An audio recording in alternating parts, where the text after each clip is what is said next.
Hello again, Grant Norsworthy here with morethanmusicmentor.com, chatting with Dave Wright. How you doing, Dave? Good.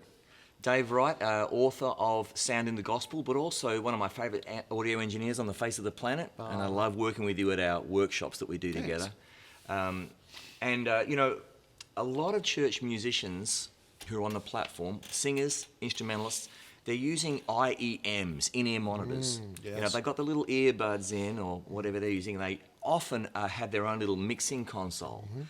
And, you know, that setup can be really good in a lot of ways, but there are some dangers. There are some dangers. And what we're actually saying to a church instrumentalist or singer who's probably a volunteer, probably not having any professional experience, now we're not only saying you've got to sing well, you've got to play well, now you're also an audio engineer. And it can be a bit of a trouble for us. And many of us feel really insecure on the platform. I know I do a lot of the time. And we can be like totally confused by what to do with this little mixing console. We just come up with something and we don't want to say, I don't know what I'm doing. Please someone help me. So can you speak into that, this idea of what could you say to an instrumentalist who's using their own personal mixer with IEMs? Give them a couple of clues.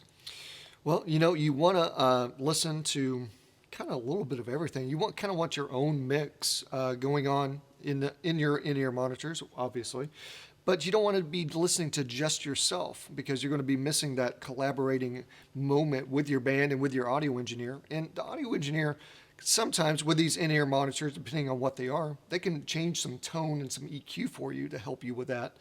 But the big note I would say, less is more. Just like if you're not able to hear yourself, there might be something else too loud. You know, just like sometimes creating sonic space for whatever it is for your mix. So, but I definitely encourage you not just to have just a click in yourself or whatever your instrument is. Yeah. So. Yeah, I see that a lot. You know, I'm glad to hear you say that less is more because that's so right.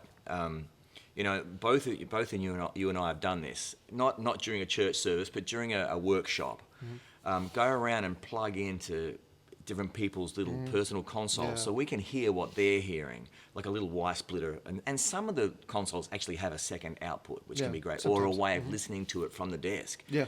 And what we often hear is someone hearing almost all themselves and a little bit of one or two other things. And that is a reason why many of us end up playing too much, playing over the top, and we end up with this cacophony, this what I call a sonic soup, and that's not an engaging sound.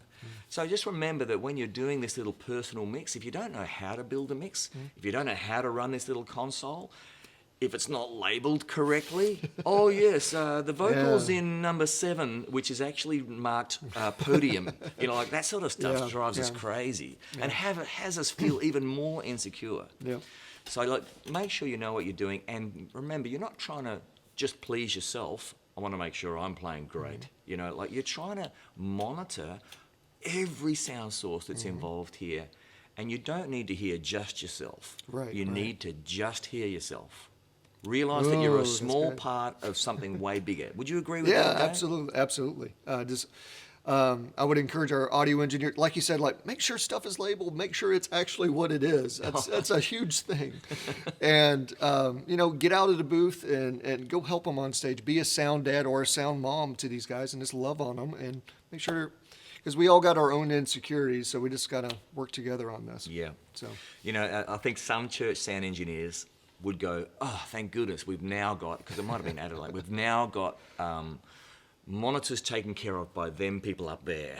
It's not my problem anymore. Yeah. May I say to your audio engineer, you've just shifted where the problem is. That's all you've done.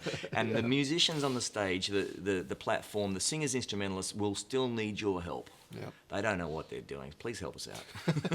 We'll do our best.